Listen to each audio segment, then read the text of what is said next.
सच्चे दोस्ती दोस्ती एक 5 हर्फ वाला लफ्ज़ है, मगर इस लफ्ज़ के अंदर बेशुमार राज छुपे हुए हैं जो सिर्फ़ और सिर्फ़ सच्ची दोस्ती करने वालों पर ज़ाहिर होते हैं। क्योंकि सच्ची दोस्ती एक पाकीज़ा रिश्ता भी माना जाता है, जो भाई बहन, माँ बाप, बेटा बेटी जैसे रिश्तों से भी कई गुना बुलंद होता है। अगर दिल में सच्ची दोस्ती का जज्बा हो तो मुश्किल काम भी आसानी से हो जाते हैं, क्योंकि इस रिश्ते में लालच, हसद, बाज़, फ़रेब और बुराई के नाम की कोई चीज़ नहीं पाई जाती। और इसी रिश्ते की बिना पर मंजिल भी आसानी से मिल जाती है। अगर सच्ची दोस्ती हो तो पराये भी अपने हो जाते हैं। मैं जो कहानी बयान करने जा रहा हूँ वो बिल्कुल सच्ची है। मैं और मेरा एक बहुत ही अच्छा और अजीज़ दोस्त ज़मान अली एक ही मोहल्ले में रहते थे। हमारे घर पास-पास ही थे। ज़मान अली के वालिद एक सरकारी अफ़सर थे, जिनका शुमार ईमानदार अफ़सरों में होता था। ज़मान अली अपने 5 बहन भाइयों में सबसे छोटा था। वो बहन भाइयों का लाडला और वालिद का प्यारा था। मैं और ज़मान अली ने एक ही स्कूल से मैट्रिक पास किया। कॉलेज में भी हम दोनों ने एक साथ दाखिला लिया। हमारे लिबास, हमारे स्कूल और कॉलेज के बैग भी एक ही जैसे हुआ करते थे। हमारा पसंदीदा फूल, यहाँ तक कि खाना पीना भी एक ही जैसा था। स्कूल के ज़माने में हम दोनों एक ही रंग के साइकिल पर आ जाया करते थे, और जब कॉलेज में गए तो एक ही बस में आते जाते थे।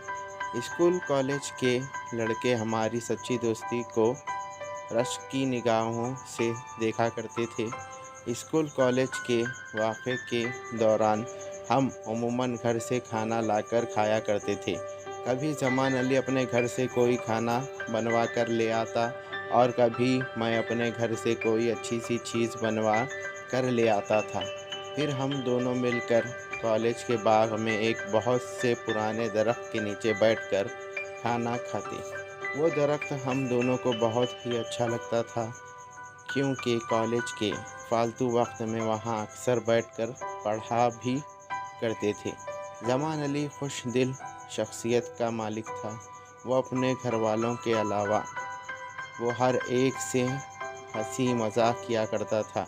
वो मोहल्ले के गरीब हमसायों से बहुत प्यार से मिला करता था। वो अक्सर औकात सफ़ेद पोश हिमायों की मदद खफी खफिया तरीक़े से भी किया करता था। वो इनके साथ हमेशा हमदर्दी और अच्छा रवैया रखता था।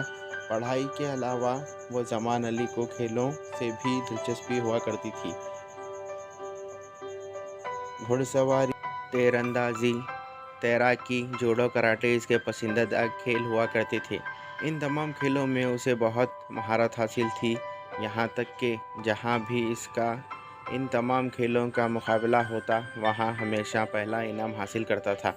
इसके पास कई इनामात इकट्ठे हो चुके थे। ज़मान अली को तैराकी करना बहुत पसंद था। बाद औक़ात में जब वो तैराकी करता बहुत ख़तरनाक हद तक पहुँच जाता था, यानी वो पानी में बहुत ही गहराई में जाकर थोड़ी देर के बाद बाहर निकलता था। मैं अक्सर उसे इस हद तक गहराई में जाने से मना किया करता था, मगर वो हमेशा हंसकर टाल दिया करता था। वो कहता था, मौत का एक दिन मुकर्रर है, जो रात कब्र में आनी है वो आकर रहेगी, तुम इसकी फ़िक्र ना करो मेरे यार। एक दिन ज़मान अली अचानक मेरे घर आया। घर वालों से मिल-जुल कर बाद में वो मेरे कमरे में आया और एक लिफ़ाफ़ा मुझे दिया और कहा, इसे पढ़ो। मैंने इस लिफ़ाफ़े में से कागज़ निकाल कर पढ़ा तो इसमें एक इंटरव्यू कॉल थी। एयरफ़ोर्स की तरफ से। मैंने इसे कहा, ये तो बहुत अच्छी बात है कि तुम एयरफ़ोर्स के अफ़सर बन जाओगे। ज़मान अली ने कहा, अगर तुम मेरे साथ चलोगे तो मैं इंटरव्यू दूँगा और वरना नहीं दूँगा। मैंने इसके साथ जाने की हामी भर दी और दूसरे दिन हम दोनों एयरफ़ोर्स के दफ़्तर पहुंच गए। वहां और भी बहुत से उम्मीदवार आए थे। ज़मान अली का नंबर 15वां था। जब उसकी बारी आई तो वो इंटरव्यू के लिए अंदर गया, और थोड़ी देर बाद जब इंटरव्यू देखकर बाहर आया। इसने मुझे अपनी कामयाबी की खबर सुनाई। कामयाबी की खबर सुनकर मुझे बहुत खुशी हुई। कुछ अरसे के बाद जमान अली को एयरफोर्स की तरतीबियत के लिए लेटर आ गया। जाने से पहले वो मिलने आया और कहा, मैं एयरफोर्स की तरतीबियत के लिए जा रहा हूँ, तुम मुझसे वादा करो कि रोज़ाना ख़त लिखा करोगे।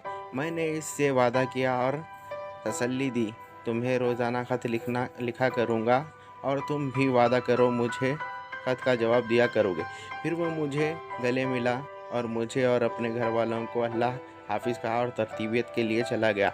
हमारे ख़त व किताबत का सिलसिला तकरीबन 2 साल तक जारी रहा। हम दोनों वादे के मुताबिक एक दूसरे को ख़त के जवाबात देते रहे।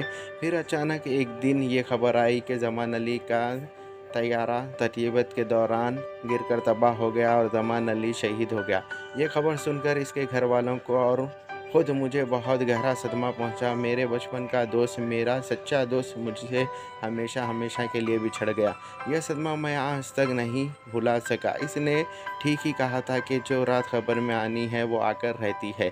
इसका वजूद आज भी मेरे साथ महसूस होता है। ऐसा लगता है कि वो आज भी ज़िंदा है और अपनी सच्ची दोस्ती के साथ मैं कभी कभी कॉलेज के इस दरख्त के नीचे जाकर बैठा हूँ जहाँ हम दोनों इकट्ठा खाना खाते और पढ़ा करते थे। इसकी सच्ची दोस्ती को याद करके दिल को बहला लेता हूँ। ऐ मेरे दोस्त, अल्लाह पाक तुझे बुलंद दर्जा दे। शुक्रिया। हेलो व्यूवर्स, मैं हूँ आपका अपना दोस्त सलमान। उम्मीद करता हूँ आप सब खैरियत से होंगे। अगर आप मेरे चैनल पे नए हो तो मेरे चैनल को सब्सक्राइब करें और बेल आइकन को ऑल पे सेट करें ताकि मेरी हर आने वाली स्टोरी का नोटिफिकेशन आपको मिलता रहे। तब तक के लिए मुझे दीजिए इजाज़त। Thank you for watching.